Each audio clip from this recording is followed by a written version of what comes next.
CTET 2021 में maths pedagogy की एक और वीडियो लेकर आया हूं और इस वीडियो के अंदर हम मैथ्स पेडागोजी की एक और शिक्षण विधि करेंगे।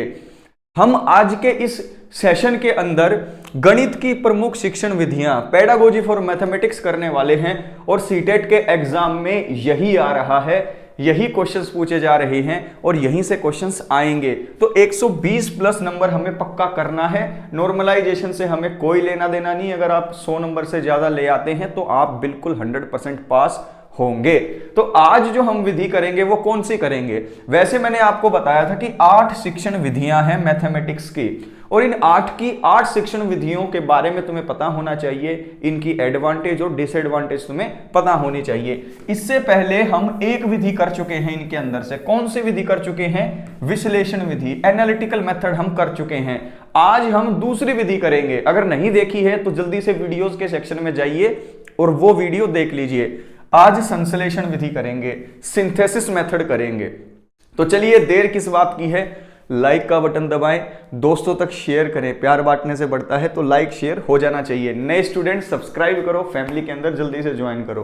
तो चलिए आज हम करते हैं अपनी संश्लेषण विधि। बाइलिंगुअल ये हमारा लेक्चर होगा। इंग्लिश वालों के लिए भी मैंने वैसे ही चीजें रख रखी हैं जैसे हिंदी वालों के लिए है। चलिए, संश्लेषण विधि को कहा जाता है सिंथेसिस मेथड। क्या कहा जाता है? Synthesis method. याद रखिएगा, विश्लेषण विधि अकेले यूज नहीं होती। याद रखना, विश्लेषण विधि अकेले यूज नहीं होगी। विश्लेषण विधि को यूज करने के बाद हमें संश्लेषण विधि का यूज करना पड़ेगा लास्ट स्टेप पर। इसीलिए संश्लेषण विधि विश्लेषण विधि की पूरक है।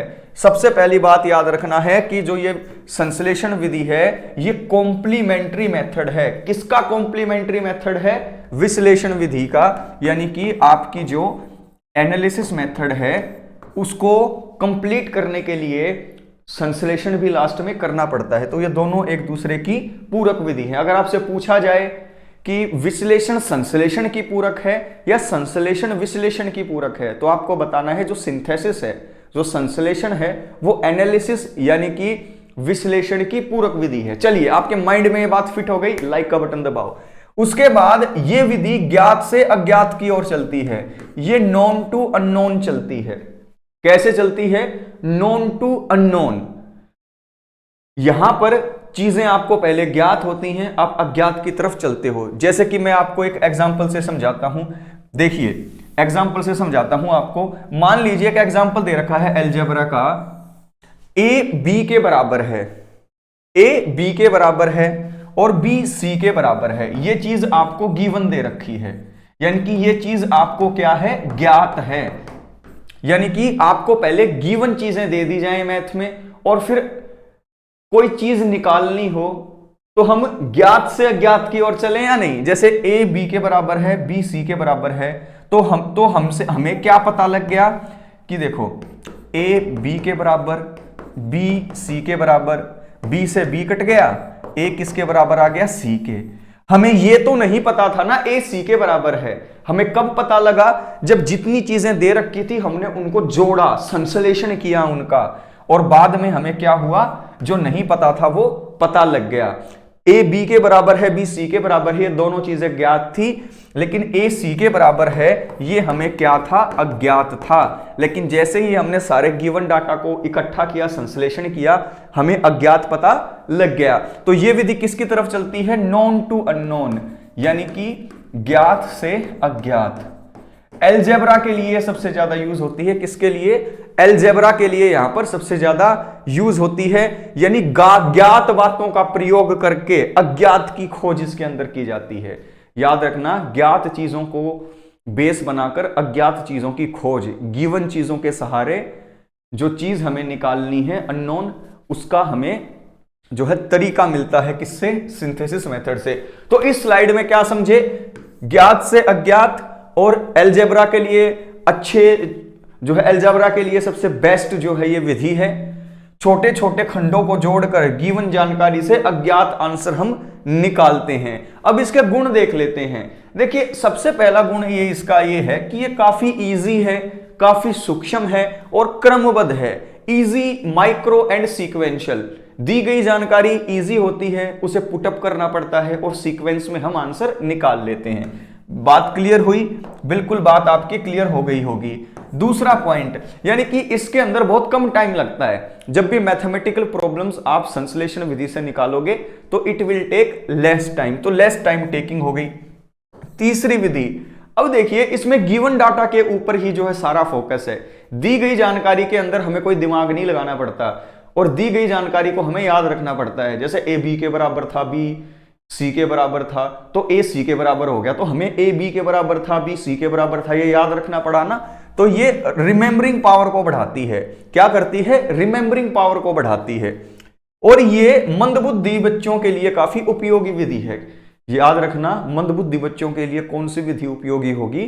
संश्लेषण विधि, सिंथेसिस मेथड उपयोगी होगी। लाइक का बटन दबाओ।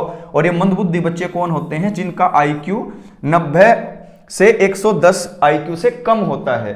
90 से 110 होते हैं आपके सामान्य बच्चे। जो भी बच्चा जिसका IQ 90 और 110 से कम है, यानी कि 90 से कम हो गया, 90 से कम जिनका IQ हो गया, उन बच्चों के लिए काफी अच्छी विधि है। और सामान्य बच्चे का IQ 90 से 110, ये भी आपको याद रखना है। मंदबुद्धि बच्चे, स्लो लर्नर के लिए ये काफी इंपॉर्टेंट विधि है। ज्यादातर जो मैथमेटिकल प्रॉब्लम्स हैं वो इसी मेथड के द्वारा सॉल्व होती हैं। Mostly mathematical problems are being solved by it. ज्यादातर गणित की समस्याएं आप इसी संश्लेषण विधि के सहारे क्या करते हो? सॉल्व करते हो। अब इसकी डिसएडवांटेज देख लेते हैं। रटने की प्रवृत्ति प्रबल देती है। देखिए ये रिमेंबरिंग पावर को तो बढ़ाती है। जब जानकारी जो गिवन होता है उसको याद रखना पड़ता है तो रिमेंबरिंग पावर तो बढ़ी, लेकिन किस चीज को बढ़ावा दे दिया इसने? रोट लर्निंग को। तो रोट लर्निंग को बढ़ावा देगी। आपसे पूछे रोट लर्निंग को एनालिसिस मेथड बढ़ावा देगी या सिंथेसिस, तो आंसर आएगा सिंथेसिस। रिसर्च की पावर इसके अंदर नहीं लगती। बच्चे को दी गई जानकारी के अनुसार ही अज्ञात चीज निकालनी पड़ती है, अननोन चीज निकालनी पड़ती है, तो उसे खुद कुछ नहीं खोजना पड़ता। गिवन जानकारी ली और उससे आंसर निकाल लिया। तो researching tendency is not there. बच्चे की खोज करने की क्षमता, बच्चे की अन्वेषण करने की क्षमता का विकास इससे नहीं होता है। अब यहां पर जो भी विधि रोट लर्निंग को बढ़ावा देगी उससे ज्ञान अस्थायी होगा, तो यहां पर टेम्परेरी लर्निंग होती है।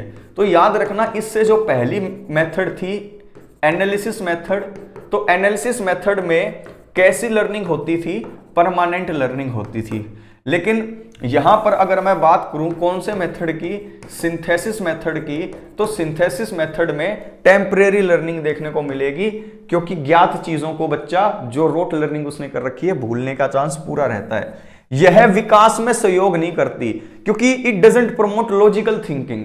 ये तार्किक चिंतन को बढ़ावा नहीं देती। क्यों? क्योंकि सारी की सारी गिवन इन्फो को जोड़कर ही हमें आंसर निकालना पड़ता है, तो उसमें बच्चे की खोज करने की प्रवृत्ति मर जाती है। अन्वेषण करने की जो प्रवृत्ति है वो नहीं हो पाती नरिश इस विधि से, और ये तार्किक क्षमता, लॉजिकल थिंकिंग को भी बिल्कुल प्रमोट नहीं करती।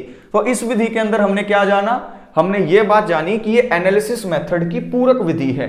एनालिसिस मेथड यूज करते हुए लास्ट स्टेप में सिंथेसिस होगा, और ये जो सिंथेसिस होगा ये होता है नोन टू अननोन। ठीक है, ज्ञात से अज्ञात चलते हैं। दी गई जानकारी को जोड़कर, उन खंडों को जोड़कर हम आंसर निकालते हैं। ज्ञात बातों का प्रयोग करके अज्ञात की खोज इसके अंदर आप करते हो। संश्लेषण विधि विश्लेषण की पूरक है। Synthesis method is complementary to analysis method. उसके बाद इजी है, माइक्रो है, सीक्वेंशियल है, सरल है, सूक्ष्म है और क्रमबद्ध है।